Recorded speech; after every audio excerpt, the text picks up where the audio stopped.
Saya ingin meminta Yang Berhormat Perdana Menteri menyatakan adakah pihak kerajaan bersedia menerbitkan laporan Majlis Penasihat Kerajaan ataupun dengan izin CEP berdasarkan prinsip ketulusan, kebertanggungjawaban dan kebebasan maklumat demi mengelakkan fitnah dan persepsi tidak betul, terutama apabila orang ramai tahu bahawa Akta Rahsia Rasmi pernah disalahguna pentadbiran dahulu untuk menyembunyikan salah laku. Silakan Yang Amat Berhormat Perdana Menteri untuk menjawab. Silakan. Tuan Yang Betul, apabila Pakatan Harapan mendapat mandat yang besar untuk menubuhkan kerajaan, kita dapati terdapat keperluan bagi proses peralihan kuasa berjalan dengan lancar tanpa menjejaskan pertumbuhan ekonomi dan keyakinan pelabur. Ini kerana buat pertama kalinya kerajaan Barisan Nasional yang telah memerintah sejak merdeka telah bertukar dan menyebabkan berlakunya perubahan landscape politik negara. Sudah tentulah dalam pada rakyat meraihkan perubahan ini terdapat kebimbangan di pihak peniaga dan pelabur asing tentang keupayaan Pakatan Harapan mentadbir kerajaan.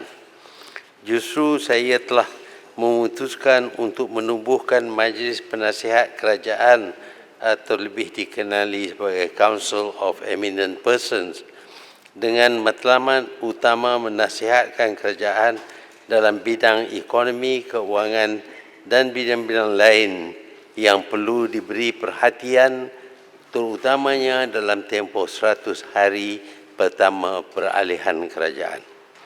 CEP telah melaksanakan tanggungjawabnya dengan dibantu oleh sebuah sekretariat, 2 jawatankuasa iaitu jawatankuasa berkaitan 1MDB dan jawatankuasa reformasi institusi dengan izin Institutional Reforms Committee IRC serta 2 pasukan petugas khas iaitu pasukan petugas khas projek laluan rel Pantai Timur dan dengan izin East Coast Rail Link serta pasukan petugas khas projek multi-product pipeline dan projek Trans Sabah Pipeline.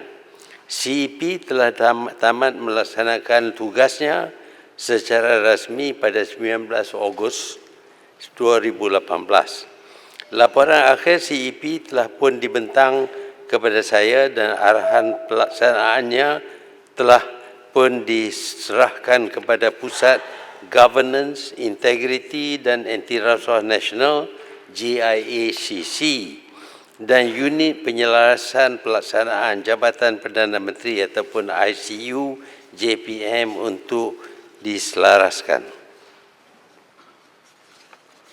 Laporan CEP adalah di bawah bidang kuasa dan menjadi urusan rasmi kerajaan. Sehubungan itu, semua ahli CEP dan pegawai yang terlibat secara langsung tertakluk di bawah Akta Rahsia Rasmi 1972 dengan izin Official Secrets Act. CEP hanya berperanan sebagai badan penasihat dan kerajaan perlu berhati-hati dalam memutuskan sama ada laporan tersebut wajar didedahkan ataupun tidak kerana beberapa hasil dapatan mereka memerlukan penyiasatan lanjut oleh pihak yang berkuasa yang berkaitan. Ini adalah bagi mengelakkan polemik yang mungkin boleh menjejaskan hasil siasatan dan keyakinan pelabur. Apa yang penting, semua cadangan penambahbaikan yang diterima dilaksanakan sebaik mungkin dan demi kesejahteraan dan kestabilan ekonomi negara. Sekian, terima kasih. Terima kasih Yang Amat Berhormat Perdana Menteri. Sekarang saya menjemput Yang Berhormat Boleh. Pantai soalan tambahan pertama. Terima kasih. Sebelum itu saya ingin ucapkan selamat ulang tahun ke-20 kepada Parti Keadilan Rakyat yang telah ditubuhkan pada hari ini pada tahun 1999 dengan peringatan baik daripada WS Rendra, perjuangan adalah pelaksanaan, kata-kata. Terima kasih Yang Amat Berhormat Perdana Menteri di atas jawapan tadi. Soalan saya, adakah Yang Amat Berhormat boleh menyatakan kepada Dewan Yang Mulia ini beberapa dapatan daripada laporan tersebut, dan kedua, adakah pihak kerajaan bersedia untuk mempertimbang menerbitkan laporan dalam bentuk disunting ataupun dengan izin redacted? Terima kasih. Sila Yang Amat Berhormat menjawab. Saya perlu masa untuk menjawab bahagian yang pertama soalan itu kerana banyak sudah apa yang dicadang ataupun dinasihatkan oleh CEP yang telah dilaksanakan oleh kerajaan.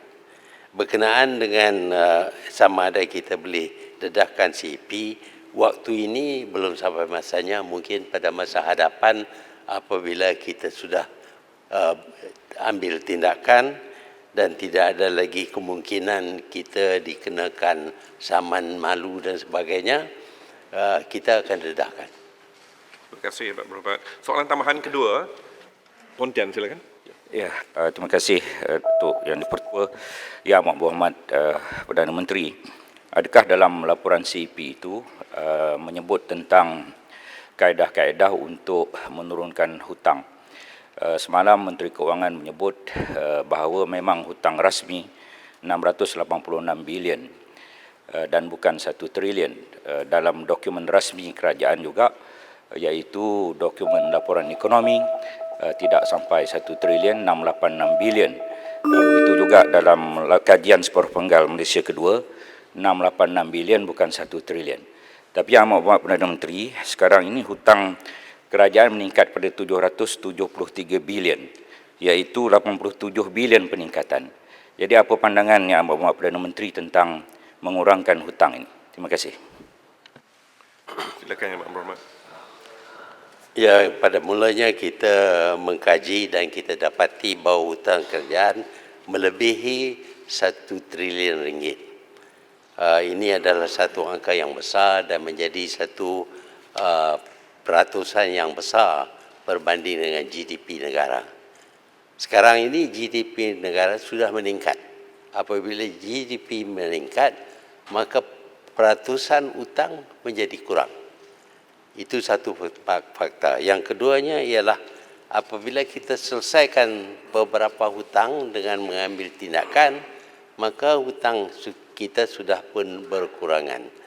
Sekarang ini kita hampir sampai kepada tahap yang mana dianya tidak lagi menjejaskan usaha kita untuk mentadbir negara dan membangunkan negara.